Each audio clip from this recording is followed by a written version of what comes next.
안녕하세요. 오늘도 사연 살롱을 찾아주셔서 감사합니다. 저는 저희 친정을 무시하면서도 시댁 식구들 앞에서는 한없이 양이 되는 것도 모자라 불나방까지 되려고 하는 남편과 이번에 이혼을 한 40세 여성입니다. 광역시에서만 살던 남편은 시골에서 큰 저를 그리고 시골에 있는 저희 친정을 무시했어요. 물론 처음부터 그런 것은 아니에요. 하지만 시간이 지날수록 은근히 저와 제 친정을 시골 사람이라고 무시하더라고요. 시골 사람들은 머리가 나쁘고 추레하고 교양이 없다나? 그러더라고요. 게다가 저희 친정이 시골에서 축산 농장을 하는데 사실 중소규모예요. 소가 50마리 정도 되죠. 처음에 남편은 저희 친정이 소를 키운다니까 분홍인 줄 알았던 모양이에요. 나중에 사실을 알고 나서 어찌나 실망하던지 저에게 이건 사기 결혼 수준이라고 하며 제 가슴에 대못을 박더라고요. 하지만 솔직히 그래봤자 시댁보다 잘 살아요. 언제나 그랬죠. 그건 남편도 잘 알 거예요. 그러니 뒤에서 그렇게 욕하면서도 저희 친정에 알랑방구를 끼웠겠죠. 남편의 본색을 알게 되니 그 못된 마음이 훤히 보이더라고요. 더는 보기가 힘들더라고요. 그 알량한 마음에 속고 있는 저희 친정 부모님을 봐서라도 남편의 못된 마음을 멈춰야겠다 싶더라고요. 그래서 남편에게 가장 약점인 돈으로 남편을 괴롭히고 이혼을 했어요. 그 이야기를 지금부터 들려드릴게요. 저는 말씀드렸다시피 시골에서 대대로 축산 농장을 하는 집안의 딸, 장녀로 태어났어요. 저희 집안은 고조 할아버지 때부터 농장을 했어요. 한때는 소를 200마리 넘게 소유한 큰 농장이었지만 구제역의 여파로 지금은 겨우 소 50마리로 농장이 유지되고 있어요. 더욱이 저희 아빠는 농장을 운영하면서 구제역 피해만 3번을 봤어요. 게다가 한우값은 나날이 떨어지고 있고 사료값 등의 유지비는 치솟고 있어서 저희 가족은 지금 현재로서는 50마리를 유지할 수 있다는 것에 감사하고 있어요. 하지만 딱 하나 아빠가 축산 농장을 해서 미웠던 순간이 있어요. 때는 2011년인데요. 그때 구제역이 있었죠. 타격이 컸어요. 그리고 그때 저는 대학생이었어요. 어느 날 수업이 끝나고 기숙사로 가는 길에 아빠에게 전화가 왔어요. 다음 학기 등록금 못 주게 생겼다. 다음 학기만 문제가 아니야. 앞으로도 못 줄 수도 있겠구나. 전화를 받자마자 그 말을 하는데 맨 처음엔 무슨 말인지 잘 이해가 안 가더라고요. 그래서 제가 아무 말도 못했는데 아빠는 그런데도 계속 말을 했어요. 어차피 여자는 대학을 가도 별 의미가 없어. 결혼하고 애 낳고 애 키우다 보면 일과는 멀어지는 게 여자의 삶이야. 그래도 3년 가까운 시간 동안 대학생활 경험했으면 되잖니? 아빠도 너한테 쏟아부은 등록금 다 너한테 경험을 준 비용이라고 생각할 테니까. 알겠지? 그럼 저는 앞으로 뭐 하라고요? 일단 농장 와서 농장 일부터 해라. 일하다 보면 아빠가 괜찮은 신랑감 찾아줄 테니까. 그러니 이번 학기만 다니고 고향으로 내려와. 농장 사정이 그렇게 안 좋아요? 그래. 너는 뉴스도 못 봤니? 사방에서 난리다. 이번에 우리가 잃은 소만 몇 마리인 줄 아니? 밑에서 일하는 일꾼들도 다 내보내야 할 것 같으니 내려와서 일손 좀 도와. 아빠가 냉정하게 전화를 끊은 뒤에 저는 정말 많이 울었어요. 그리고 그 사연을 들은 친구가 같이 공인중개사 시험을 보자고 해서 그 해부터 준비했어요. 아빠가 한 말에 반감이 들어 집에는 내려가지 않았고 제 상황을 안타깝게 여긴 친구의 부모님이 집에 같이 살 수 있게 해줬어요. 돈 안 내고 하숙을 한 셈이죠. 지금도 그 친구에게 여전히 고마워요. 물론 그 친구는 공인중개사 시험을 한번 치르고 결국 군무원 시험으로 종목을 바꿨지만 3년 내내 같이 공부하면서 의지가 많이 되었어요. 더욱이 3년째 공부하던 해에 친구도 군무원 시험에 붙고 저도 공인중개사 시험에 붙게 되었어요. 그래서 그 애는 유난히 뜻깊죠. 지금도요. 저는 시험에 합격한 뒤에 친구 부모님에게 감사의 인사를 전했어요. 그리고 저는 한 부동산에 취직해 받은 첫 월급으로 친구 부모님에게 코스로 나오는 음식점에서 식사를 대접했어요. 그리고 나중에 안 사실인데요. 저희 부모님은 제가 친구의 집에서 신세를 진 것을 알고 있었더라고요. 그래서 안 순간부터 매달 생활비를 보내셨대요. 그걸 친구 부모님이 제가 식사를 대접하는 자리에서 말해주셨어요. 그러니까 이제 수빈이 앞날은 꽃으로 가득할 거야. 그렇게 지켜봐 주시는 부모님도 있고 우리처럼 너를 예뻐하는 사람들이 있으니까 앞으로 너의 앞날을 우리가 많이 응원한다. 그 말을 들은 저는 정말 열심히 살아야겠다고 다짐했어요. 그리고 그 말을 저는 부적처럼 삼았어요. 그러니 정말 좋은 일이 생기더라고요. 저는 공인중개사로 일하면서 물론 힘든 일도 있었지만 빨리 적응했고 보람도 많이 느꼈어요. 그리고 제 사람을 찾아 결혼도 했죠. 남편은 같은 공인중개사로 첫 직장에서 만났어요. 제 사수였죠. 사수인 남편은 저에게 실무뿐만 아니라 직장 분위기 같은 사소한 것들까지 이것저것 많이 가르쳐 주었어요. 자기가 신입일 때 작성한 노트들을 보여주며 살뜰히 저를 가르쳤죠. 저는 다정한 남편에게 호감을 느꼈어요. 남편은 제가 말을 하면 끝까지 듣고 설명하고 대답해줬죠. 물론 다른 사람들에게도 그랬지만 저는 그 모습이 다정하다고 느꼈어요. 게다가 남편은 인사성도 밝고 오는 손님들에게 매우 친절했어요. 특히나 어른들에게 잘하는 모습이 인상 깊었죠. 그리고 남편에게는 부여된 일이 많았어요. 공인중개사로서 일할 뿐만 아니라 막내가 아닌데도 탕비실 비품 관리와 회식 총무 등 다양한 집안일을 했죠. 그런데도 불평불만 없이 일했어요. 그래서 저는 남편을 좋아하게 되었죠. 하지만 사내 연애는 싫었어요. 그래서 어떻게 마음을 정리해야 하나 하다가 남편과 연애를 하기 위해 이직을 결심했어요. 그리고 이직하기까지 2년의 시간이 걸렸죠. 다행인지 아닌지 모르겠지만 2년 동안 제 마음은 식지 않았어요. 그리고 저는 송별회 때 남편에게 고백을 했어요. 남편은 얼떨떨하게 반응하더니 일주일 있다가 고백을 받아주었고 저희는 사계절을 모두 경험하고 결혼을 하게 되었어요. 같은 업종에 종사하고 있다는 공감대가 컸어요. 같은 업종이어서 고민하는 게 같았고 이야기가 잘 통했죠. 남편도 그렇게 생각했을 거예요. 그러니 제게 연애 1년 만에 프로포즈를 했겠죠. 그리고 저는 당연히 예스였어요. 그런데 남편이 제가 프로포즈를 승낙했는데 표정이 별로 좋지 않더라고요. 무슨 일 있어? 오늘같이 좋은 날에 왜 울상이야? 왜? 내가 너무 기뻐하지 않았나? 나 기쁜데 알잖아. 나 원래 티 안 나는 거. 알지. 그게 아니라 내가 할 말이 있어서. 뭔데 그렇게 분위기를 잡아? 설마 빚이라도 있어? 빚이야 뭐 없는 건 아니지만 그건 얼마 안 돼서 내가 알아서 해결하면 되는데 사실은 뭐 긴장되게 왜 그래? 우리 집에 대한 이야기인데 우리 집에 엄마만 있어. 아버지는 안 계시고. 이혼하셨어? 아니, 나 15살 때 교통사고로 돌아가셨어. 그때 아버지가 3교대 근무하셨는데 방근무 끝나고 집으로 오는 길이었어. 아버지가 일했던 공장에서 우리 집까지 지름길이 있어. 산길인데 구불구불하고 어둡고 그래. 근데 하필 아버지 앞에 음주운전 차량이 오고 있었고 그대로 사고가 났어. 그랬구나. 그래서 운전자는 그 자리에서 즉사했고 아버지는 응급실로 이송됐는데 중환자실에 2주 정도 있다가 돌아가셨어. 그때 아버지가 아직도 눈앞에 훤해. 눈을 제대로 못 감으시더라고. 그래서 내가 자꾸 말했어. 괜찮다고. 내가 우리 가족 다 책임지겠다고. 그리고 결국 눈을 감으셨지. 그런데 그때 자기는 고작 15살이었잖아. 아, 지금 어머님이 터미널에서 하시는 분식집으로 생계 유지한 거야?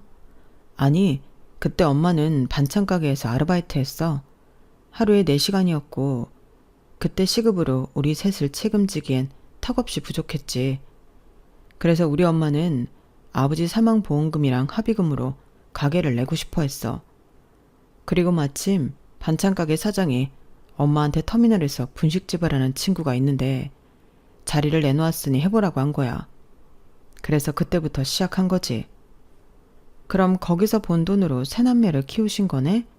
그 돈으로 우리 셋을 키운 거지. 물론 모두 대학을 보내지 못했지만 나도 직장 얻어서 결혼할 거고 둘째도 결혼했고 셋째는 뭐 전문대라도 졸업했으니까 엄마 입장에서는 반이라도 성공한 거지. 그래, 자기는 어린 나이에 살 길 찾아 방벌이 하고 있고 동생들도 하나는 결혼했고 하나는 전문대 졸업해서 이제 직장만 구하면 되니까 어머님 정말 고생하셨겠다. 이제 자기가 효도만 하면 되겠네. 정말 그렇게 생각해? 그럼 정말 그렇게 생각하지. 우리 어머님한테 정말 잘하자. 혼자 계셔서 얼마나 외로우실 거야. 그러니까 울지 마. 왜 좋은 날에 울고 그래? 고마워. 그런 말 해줘서 정말 고마워. 남편은 이내 눈물을 보였고 저는 남편을 토닥여 주었어요. 그러면서 제가 남편에게 든든한 버팀목이 되어주어야겠다고 그러고 싶다고 생각했죠. 하지만 예상치 못하게 넘어야 할 산이 있었어요. 저희 친정아빠가 반대를 했어요. 정말 의외였어요. 저는 살면서 아빠가 제 결혼을 반대할 거란 생각을 안 했거든요. 왜냐하면 아빠는 정말 가부장적인 사람으로 아들만 사람 취급이라고 해야 할까요? 아니, 너무 심한 말 같으니 자식 취급이라고 할게요. 아빠는 아들만 자식 취급하는 사람이었어요. 어릴 때부터 딸은 뭐든 시키고 아들은 뭐든 안 시키는 건 기본이었고요. 제가 대학을 중퇴했을 때도 보셨잖아요. 딸은 여자는 어차피 결혼해서 애를 낳고 키우다 보면 일과 멀어질 거니 대학은 안 나와도 된다고 했잖아요. 사실 그 말은 아빠가 제가 대학에 가고 싶다고 했을 때도 들었던 말이에요. 정말 지독할 정도로 들었죠. 심지어 아빠는 제가 공부한 노트나 문제집을 마당에 버리기도 했어요. 그래서 저는 노트나 문제집 참고서를 방 안 어딘가에 숨겨놓곤 했죠. 그리고 제가 대학을 중퇴했을 때 거기엔 숨겨진 사실 하나가 있어요. 저희 집이 구제역으로 힘들 때 그때 저는 대학생이었고 2살 어린 남동생도 대학생이었어요. 하지만 아빠는 남동생에게는 대학을 중퇴하라는 말을 하지 않았어요. 대신 휴학시키고 군대로 보냈죠. 그리고 제가 그걸 어떻게 알았냐면요. 남동생이 눈치가 좀 없는 편인데 남동생이 제대하던 날에 저도 본가에 내려가서 저희 가족끼리 밥을 먹었어요. 그때 남동생이 묻더라고요. 누나, 대학교 중퇴했다며. 이제껏 낸 등록금 아깝게 왜 그랬어? 아무리 여자여도 요즘 시대에 먹고 살려면 대학 졸업장은 있어야 하는 건데.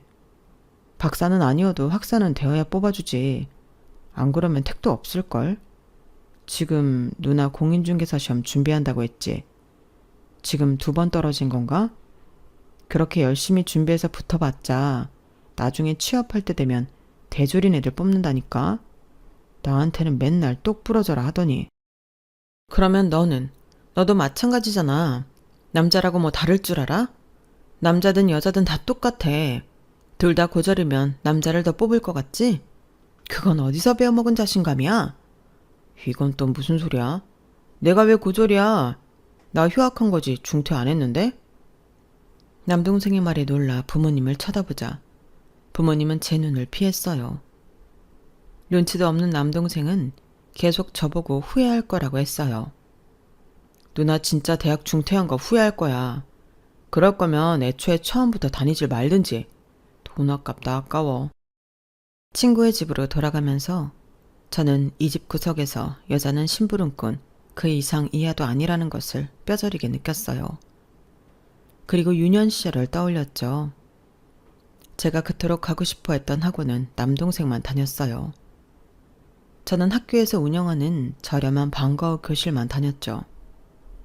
그리고 저는 무거운 세찬 바구니를 들고 아빠에게 가는데 남동생은 마루에 누워서 선풍기 바람을 쐬며 누워있는 일이 부지기수였죠. 남동생은 집에서 하는 일이 놀고 먹고 자는 것밖에 없었어요. 그래서 제가 남동생을 시키기라도 하면 아빠의 불효령이 떨어졌어요. 어딜 장남 장손한테 그런 걸 시켜? 귀하디 귀한 남동생은 초등학교 고학년이 되어서부터 아빠를 따라 농장에 다니기 시작했어요. 물론 남동생은 거기서 성실하게 배우지 않았죠. 커서도 마찬가지였어요. 남동생은 아빠가 하라고 하니까 일을 하는 척 했어요. 그리고 아빠가 가라고 하니까 농고, 농대를 나와 지금은 대규모 축산회사 직원으로 근무하고 있어요. 그리고 나중엔 아빠가 나이가 들어 농장 일을 못하게 되면 물려받기로 되어 있죠. 아빠에겐 그게 중요했어요. 이 농장을 물려받을 수 있는 아들이 중요했어요. 그러니 저는 아빠가 그 당시 제 결혼을 반대하는 게 이해가 되지 않았어요. 상견례 전에 저희 남편이 친정 식구들에게 식사 대접을 한 뒤에 제가 하루 더 친정에 있겠다고 해서 친정에 도착했어요. 나는 반대다. 뭘 반대해요? 네 결혼 반대라고. 네? 갑자기 그게 무슨 소리예요? 밥도 잘 먹어놓고서. 내가 너를 부족하게 키운 것도 아닌데 어떻게 그런 근본도 없는 것을 데리고 와? 근본이 없다뇨. 저 지금 아빠가 하는 말이 전혀 이해가 안 돼요. 그리고 언제는 여자는 결혼하고 애 낳고 애 키우면 그만이라고 하지 않았어요? 그런데 왜 결혼을 반대한다는 거예요? 그래, 여자는 결혼하고 애 낳고 애 키우면 그만이지. 그런데 아무리 그렇다고 그런 놈을 데리고 와서는 결혼한다고 그래? 그런 놈이라니. 대체 어디가 마음에 안 들어서 그래요? 나는 네가 완벽하진 않아도 부족함 없이 큰 놈이랑 결혼하길 바란다. 그런데 그 놈은 아버지 없는 놈 아니냐? 아버지가 없든 어머니가 없든 없다는 건 부족하다는 거고 아들한테 무조건 아버지가 필요해. 자꾸 놈놈거리지 마세요. 그리고 그걸 어떻게 그 사람이 결정해요? 그 사람이 자기 아빠 죽인 것도 아니고 사고가 나서 그렇게 된 건데 어떻게 아빠는 그런 말을 그렇게 해요? 그렇게 생각하는 것 자체가 그 사람한테 상처라고요. 그리고 제가 부족할 수도 있잖아요. 그 사람이 편부모 밑에서 자랐어도 저보다 나을 수 있잖아요. 저는 충분히 저보다 낫다라고 생각하는데요. 그 사람 일도 잘할 뿐 아니라 인간관계도 좋아요. 누구도 싫어하지 않고 모난 구석 없어요. 그리고 모자란 구석이 있다면 그건 제가 채워주면 그만이라고요. 그런데 아빠는 어쩜 말을 그렇게 해요? 네가 무슨 수로 그걸 채워? 네가 뭐가 된다고? 그리고 난 고졸인 것도 마음에 안 든다. 남자가 고졸밖에 안 되어서 무슨 한 가정이 가장이 된다는 거야. 벌면 얼마나 번다고? 아빠, 나도 고졸이에요. 아빠가 어떻게 내 앞에서 그런 말을 해요? 저 평생토록 아빠 아들이랑 차별당하면서 살았어요. 아빠한테 미움받진 않았지만 자식 대우받은 적 없다고요. 그래서 저 고졸이잖아요. 아빠는 솔직히 그 사람이 고졸이라고 무시할 자격 없어요. 적어도 그 사람은 어떻게든 자기 가족 먹여 살리려고 대학 포기하고 곧바로 일한 거예요. 일하면서 공부해서 공인중개사 된 거고요. 제가 고졸이 된 이유랑 그 사람의 이유는 달라요. 제가 더 부끄러운 거예요. 아빠가 부끄러워야 하는 일이라고요. 뭐? 부끄러워? 그럼 그놈은 자랑스럽냐? 못 살아서 가난해서 고졸인 게 자랑스러워? 군대도 전시근로자라며? 그럼 군 면제 수준인데 내가 창피해서? 부끄러운 건 이런 걸 보고 부끄럽다고 하는 거야. 어떻게 얼마나 가난했으면 군대를 면제받아? 남자로서 쪽팔린 일이다. 지금 아빠가 해병대 나왔다고 유세 부리는 거죠? 아빠 맨날 그러잖아요. 지루한 해병대 이야기. 가족들끼리 모이기만 하면 하고. 저 장시자 안에 든 해병대 물품은 대체 언제 버릴 건데요? 저게 무슨 소용이나 있어요? 해병대 나왔다고 돈이라도 더 준대요? 그건 돈으로 따질 가치가 아니야. 지금 돈돈거리는 건 아빠라고요. 저희 부녀는 한참이나 싸우다가 결론을 짓지 못했고 저는 막무가내로 남편과 집을 합쳐 살기 시작했어요. 그러면서 결혼 준비를 했죠. 결혼식 전날까지 아빠에겐 연락이 없었어요. 그래서 오지 않는다고 생각하고 신랑 신부 동시 입장을 하기로 했어요. 그런데 아빠에게 전화가 왔어요. 그래, 네가 그렇게 원한다고 하면 내가 좋게 보이도록 노력하마. 그래도 한 번뿐인 결혼식인데 웃으면서 해야지. 그렇게 저희 부녀는 극적으로 화해했고 저희 부부는 결혼식을 올렸어요. 하지만 아빠가 그렇게나 반대했을 때 그만뒀어야 했어요. 이유가 있을 거라고 생각해야 했어요. 왜 그런 말 하잖아요. 어른들 눈에는 훤히 보인다는 말이요. 그 말을 떠올렸어야 했어요. 알고 보니 남편은 자린고비 저리 가라 할 정도로 거지근성이 있더라고요. 연애를 할 때 밥을 먹잖아요. 제가 입이 좀 짧은 편인데 제가 남긴 걸 남편이 꾸역꾸역 다 먹었어요. 남편도 대식가가 아닌데 말이에요. 그걸 알긴 했는데 결혼을 하니 이제 그걸 꾸짖더라고요. 너 이 쌀 하나를 생산하기 위해 얼마나 많은 노고가 있는 줄 알아? 이건 어떻고 이건 또 어떻고. 그런데 그걸 이렇게 쉽게 넘겨? 정말 사치스럽다. 이 식사 인당 12,000원 하는 데야. 그런데 다 먹지는 못할 망정 배가 부르다고 남겨? 너 부자야? 그런 식으로 하면 절대 못 모아. 그리고 내가 형광등 낮에 켜지 말라고 했지. 부엌을 켜든 겨실을 켜든 한국만 키라고 했는데 어제 내가 퇴근하고 오니까 다 켜져 있더라? 어제 비 왔잖아. 그래서 어두워서 그랬지. 비가 오든 안 오든 그건 상관없는 거야. 좀 어둡게 지내면 되지. 네가 집에서 책을 읽는 것도 아니잖아. 그래, 말 나온 김에 이것도 말하자. 제발 샤워 10분 이상 하지 말라고. 대체 왜 그래? 뭘 얼마나 꼼꼼하게 씻는다고 10분이 넘게 걸려. 그리고 너 솔직히 말해. 물 틀어놓고 씻지. 머리 감을 땐 물 꺼놓고 씻으라니까. 수도꼭지에서 1초에 물이 얼마나 많이 나오는 줄 알아?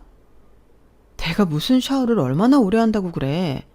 설마 내가 씻는 거 시간 쟀어? 당연하지. 항상 15분 넘기는 거 내가 확인했으니까 다음부터 그러면 그냥 불 꺼버릴 줄 알아. 자기 정말 너무하는 거 아니야? 그리고 저건 뭐야? 휴지며 물티슈며. 아직 떨어질 때 안 됐는데? 메모지랑 볼펜은 집에도 많고. 믹스커피는 먹지도 않으면서 왜 사왔어? 사온 거 아니야. 회사에서 가져왔어. 뭐? 회사에서? 그럼 비품을 몰래 가져왔단 말이야? 그러다 걸리면 어쩌려고. 조금씩 가져오면 티 안 나. 그리고 내가 관리하는데 뭘. 그리고 고참이 이런 잡일하는데 이 정도는 받아도 되지. 이렇게 하려고 이제껏 자기가 관리한다고 한 건 아니지? 겸사겸사지. 나처럼 꼼꼼하게 관리하는 사람이 어딨어. 게다가 난 경비도 줄인다고. 그러니까 회사는 싸고 꼼꼼하게 관리해서 좋고 나는 조금씩 내 살림에 보탤 수 있으니까 좋고. 그걸 지금 말이라고 해? 그것도 엄연한 횡령이야. 그것 가지고 횡령은 무슨. 내가 이렇게 해서 우리가 지금 이런 집에 사는 거야. 이런 집이면 뭐해? 어차피 전세인데. 그래, 그 전세금에 뭐 보태준 거라도 있어? 다 내 돈 아닌가? 그래서 내가 지금 어머님 사는 집으로 들어가자고 했잖아. 그건 자기 집이니까. 그럼 우리 엄마랑 동생은 어쩌고. 그 집 자기 집이 아니야? 자기가 산 집인데 왜 자기가 안 살고 어머님이랑 아가씨가 사냐고. 말이 안 되잖아. 덕분에 우리는 생돈 들여서 전세 얻어서 살고 있는데 무슨 이런 집이야? 우리 집도 아닌데 뻐겨서 뭐해? 게다가 자기는 어머님한테 집세도 안 받고. 그 이야기는 끝난 거 아니야? 네 말대로 내 집이니까 집세를 받든 안 받든 내가 결정하는 거야. 근데 듣자 하니까 너 아무리 그래도 시어머니 시누이한테 너무한다? 그렇다고 우리 엄마 동생이 너한테 시자 대우 바라는 것도 아닌데 우리 가족이 너한테 집 비밀번호를 알려달라고 하니 명품 백을 사달라고 하니 네가 10월대에 시자도 경험 안 하니까 간이 배 밖으로 나왔구나? 생활비 올려달라고 하면 매번 돈 없다고 하니까 그렇지. 솔직히 둘이 먹고 지내는데 그걸 30만 원 안에서 어떻게 해결해. 턱없이 부족하다고. 게다가 거기서 내 휴대폰 요금까지 내면 그냥 마이너스야. 그러니까 휴대폰 요금 낮추라니까. 너 가끔 보면 너무 사치스러워. 다른 데에서 물어봐도 나 휴대폰 요금 적게 내는 편이고 나 정도면 검소해. 자기가 너무 유별난 거라고. 그리고 시월드? 집 현관 비밀번호 알려줘야, 명품백 정도 사줘야 시월드야? 자기는 우리 친정 가면 손님이지. 난 시댁 가면 설거지 해야 하고 반찬도 나르고. 그런데도 맨 끝에 앉아서 겨우 밥 먹고 들어와. 그래서 내가 집에 와서 라면이라도 끓여 먹으려고 하면 자기 어떻게 하지? 돼지도 아니고 그만 먹으려고 타박하지. 그런데 요즘 어때? 일주일에 일주일을 시댁을 가잖아. 그런데도 이게 시월드가 아니야? 겨우 그런 거 하는 게 무슨 시월드야.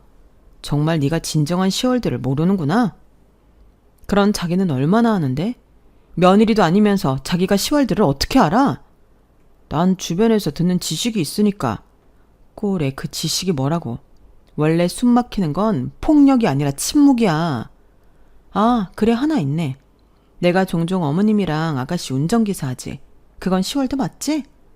아니지. 그건 시어머니 시누이랑 하는 데이트? 그럼 자기는 이제껏 같이 쇼핑 가고 같이 밥 먹고 카페 가는 걸 그렇게 생각했단 말이야? 그게 더 충격인데? 그래, 그렇게 생각했으니까 이제 앞으로 안 할 거야. 한 달에 2번 가는 여행에서도 난 빼줘. 무거운 짐은 내가 다 들고 운전도 자기랑 나랑 둘이서만 번갈아 하고. 무슨 3명의 공주를 모시는 두 하인도 아니고. 아, 맞지. 공주님들 맞지. 경비도 안 내니까. 안 그래? 그렇게 저와 저희 남편은 시댁 문제로 신혼 초 자주 다퉜어요. 하지만 늘 제대로 결론을 내리지 못했고 감정이 상한 채로 지쳐서 싸움을 끝냈어요. 그리고 멋쩍게 일어나 아침을 먹는 것을 반복했죠. 그리고 이런 식이면 이혼하는 게 낫겠다고 제가 생각할 때 임신 사실을 확인했어요. 처음엔 지울까도 생각했어요. 어차피 이혼할 거라면 그게 낫겠다고 생각도 했죠. 그건 남편도 그렇게 생각했어요. 지금 재정 상황이면 아이 키우기 힘들어. 제가 임신 소식을 전하자 남편은 그렇게 말했죠. 하지만 의외로 양가 어른들이 저희 부부의 이혼을 반대했어요. 아이가 있는데 이대로 이혼하면 안 된다고 말했죠. 그 앞에서 차마 지을 거니까 상관없지 않냐고 말할 수 없었어요. 그래서 남편과 상의 끝에 잘 키워서 잘 살아보자고 약속했죠. 처음에 남편은 잘해줬어요. 부은 다리도 주물러주고 제가 끙끙거리며 잘 때 벌떡 일어나 괜찮냐고 묻기도 하고요. 언제는 제가 가장 좋아하는 자두를 사오더라고요. 그리고 산부인과도 같이 갔어요. 무턱대고 아이 성별을 묻더니 아직 확인할 수 없다고 하자 실망했죠. 그 모습도 웃겼어요. 그리고 산부인과에서 검사한 결과 아들이었어요. 남편은 정말 좋아하며 곧장 친정으로 갔어요. 그 당시 남편은 제 친정에도 잘했거든요. 결혼을 하고 명절 외엔 가지도 않더니 제가 임신을 하고 한 달에 한 번은 저를 데리고 친정에 갔어요. 뭘 이렇게 자주 내려가? 자기 피곤하지도 않아? 피곤하지. 그래도 자기가 나보다 더 피곤하지 않겠어? 우리 자두도 데리고 있는데. 자두? 웬 자두야? 자기가 임신하고부터 자두를 잘 먹으니까 자두라고 하자. 물론 아들이라 안 어울리지만 아니면 장군이 어때? 장군이 되라는 뜻으로. 마음대로 해. 자기가 원하는 대로 불러. 그런데 이제는 너무 무리하게 친정 가지 않아도 돼. 안 그래도 3달 뒤엔 안 그러려고. 의사 선생님도 그랬잖아. 이제 장거리는 위험하다고. 하지만 그 전주까진 자주 갈 거야. 자기 본가니까. 아무래도 마음이 편한 게 제일 우선 아니겠어? 그리고 남편은 친정에 가면 저희 친정 부모님 비위를 잘 맞춰주었어요. 평소에는 시골 사람들이라며 조금 불편해했거든요. 저희 친정 엄마가 주는 김치도 억지로 받아먹는 게 눈에 보였고 아빠와 대화를 할 때도 엇박자였어요. 가끔 날카롭게 사실관계를 따지고 그랬죠. 하지만 그때는 유하게 반응하더라고요. 그래서 아빠도 엄마도 좋아했어요. 애 아빠가 될 거라 사람이 변하나 보다. 나는 지금 장서방이 좋다. 살갑고 자르고. 이래도 부부 사이에 애가 있어야 하는 거야. 사람이 달라진다니까. 이제 드디어 우리 식구가 된 것 같구나. 그렇게 저는 모두의 축복 속에서 아들을 낳았어요. 아들을 낳고는 친정에 가서 산후조리를 했고 거기까지 남편이 데려다 줬어요. 3주 동안 친정엄마의 극진한 산후조리를 받았어요. 그리고 집으로 돌아와서 일주일 만에 복직했어요. 아이는 그의 이혼한 큰 시누이에게 맡겼어요. 남편이 그러자고 했거든요. 바로 복직할 수 있지? 이런 말하기 좀 그런데 우리 재정 상황이 빠듯해서 나는 자기만 괜찮으면 바로 복직했으면 좋겠거든. 아이는 걱정 마. 내 동생이 전에 유치원에서 일했잖아. 물론 보조교사로 일했던 거지만 충분히 케어 잘할 거야. 아, 맞다 그랬지? 전교사 자격증 준비하다가 결혼했다고 들은 것 같네. 그런데 쉰지 오래됐는데 괜찮을까? 아직 아기인데. 육아휴직 기간 좀 남았으니까 조금 있다가 맡겨도 되지 않을까? 내가 말했잖아. 우리 지금 빠듯하다고.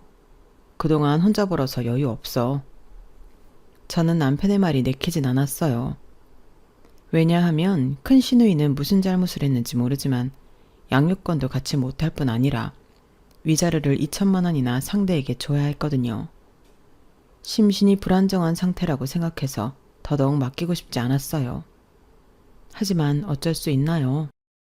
친정엄마도 근처에 없고 그래서 저는 큰 시누이에게 아이를 맡기고 출근했어요. 그리고 남편은 큰 시누이에게 월급을 주라고 말하며 제 생활비에서 50만 원을 더 주었어요.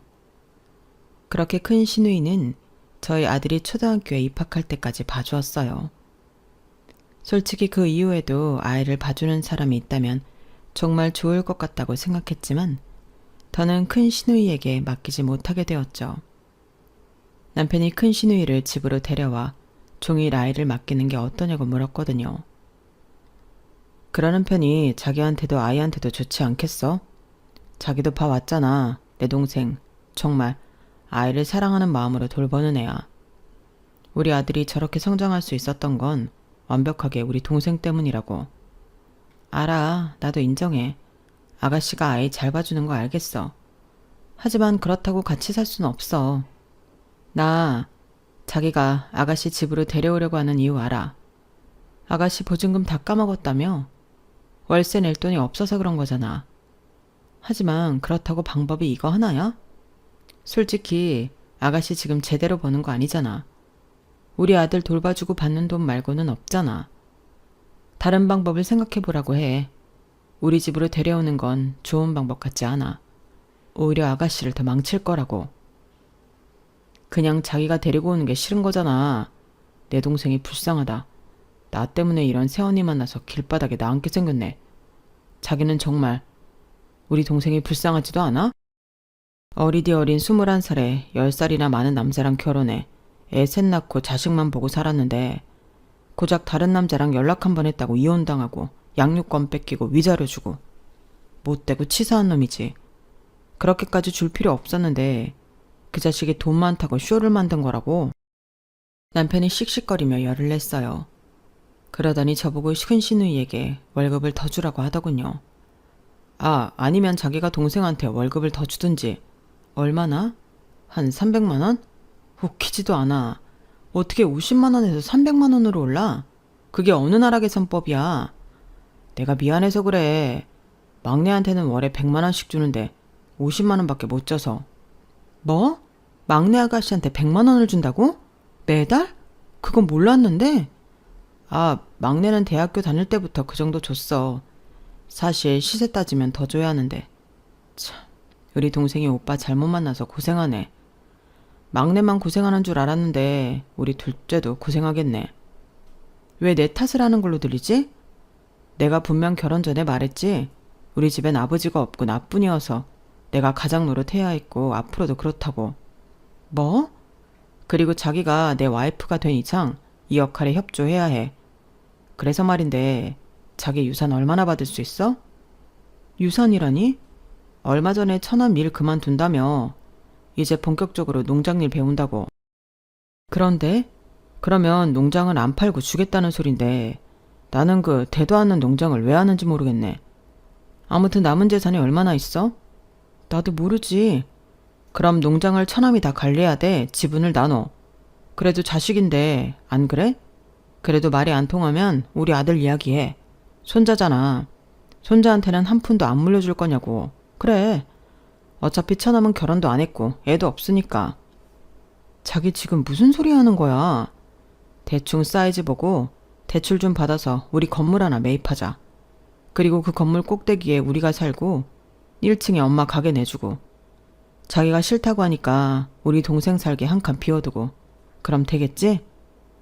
다음에 갈 때 내가 말해봐야겠어. 남편은 혼자 상상의 나래를 펼치며 웃었어요. 저는 그 꼴을 가만히 두고 보지 못하겠더라고요. 그래서 남편이 땅을 치고 후회하게 만들 생각이었어요. 며칠 뒤 저는 남편의 동의를 구하지 않고 저희 친정에 1,500만 원을 보냈어요. 적금을 깨서요. 사실 그쯤에 저희 친정 소 외양간에 문제가 생겨서 소 한 마리를 잃어버렸거든요. 친정에서 외양간 고치는 비용 때문에 걱정이 많았어요. 그래서 겸사겸사 제가 돈을 들인 거죠. 그리고 그걸 남편에게 이야기했어요. 역시나 남편이 노발대발 하더군요. 돈이 썩었냐? 뭐하러 쓸데없는 짓을 해?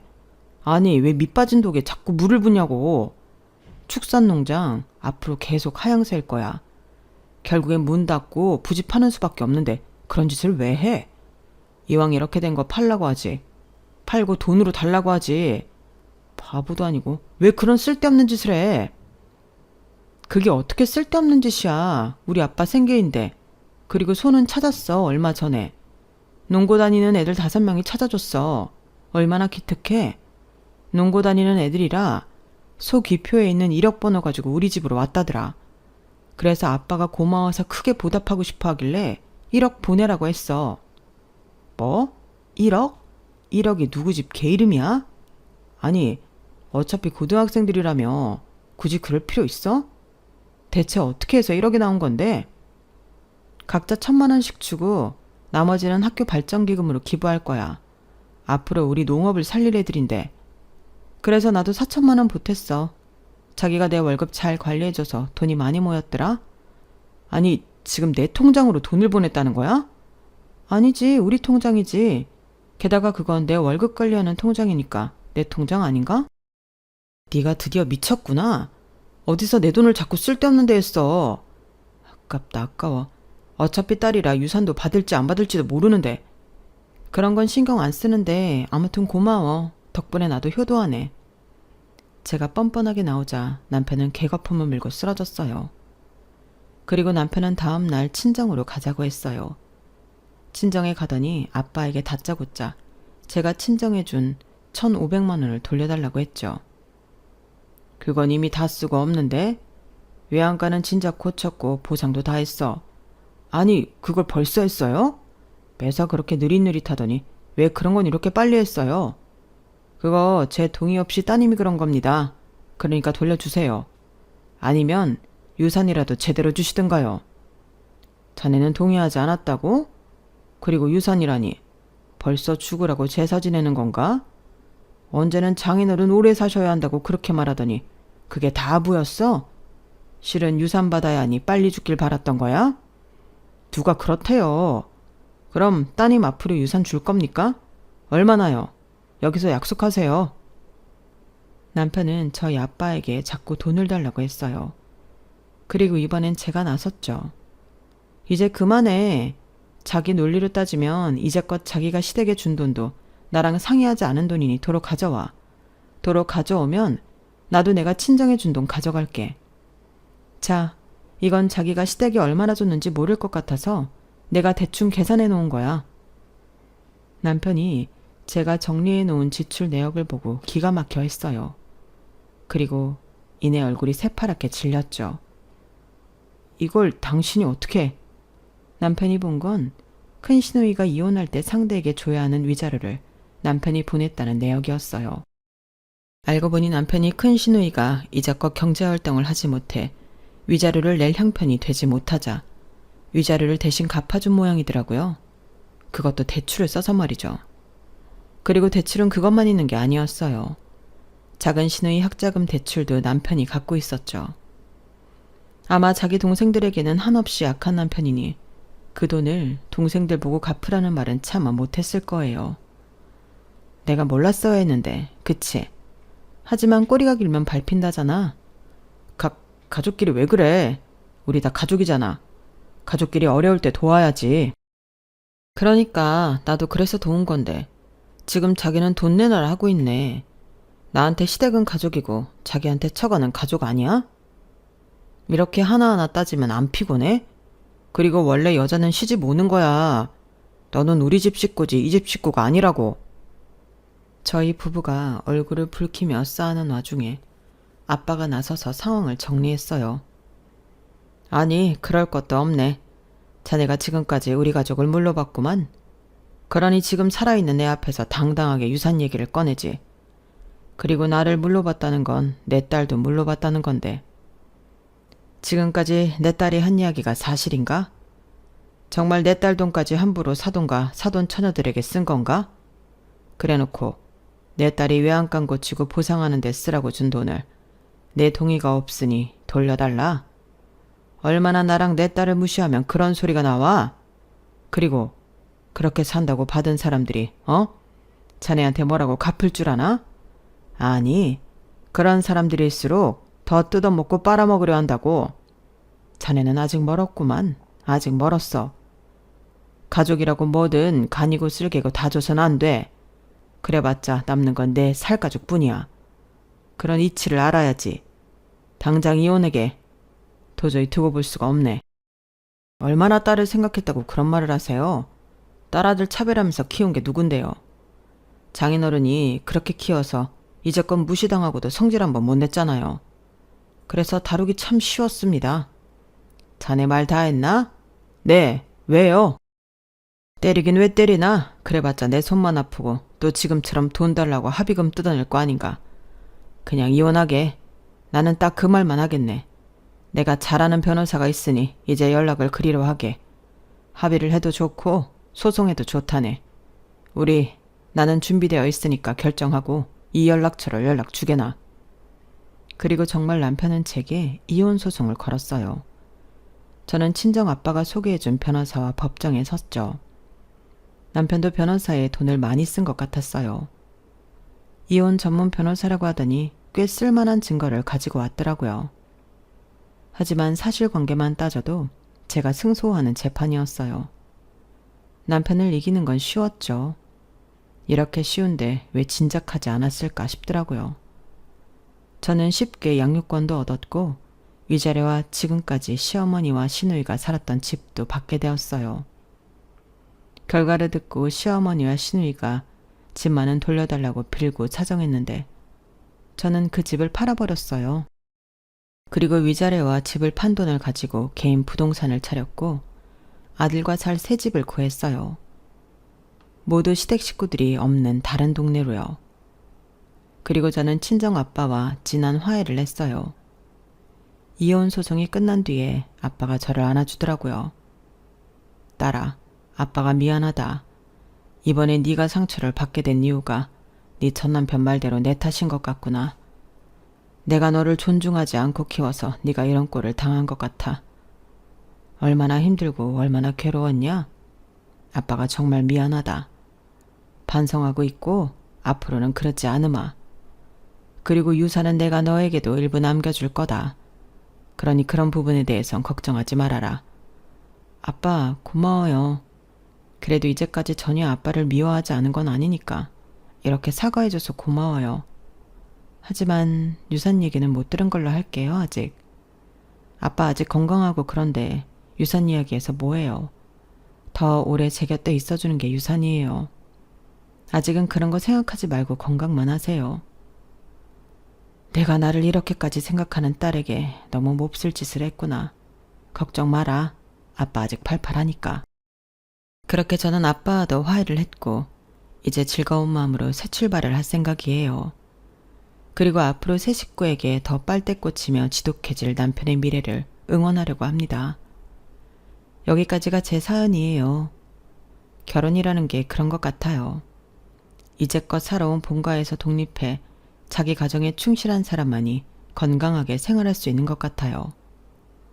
혹시라도 본가에 제대로 독립하지 못한 사람이 있다면 이번 기회에 자기 식구들을 위해 조언을 해주는 건 어떨까요? 그럼 모두 좋은 하루 되세요.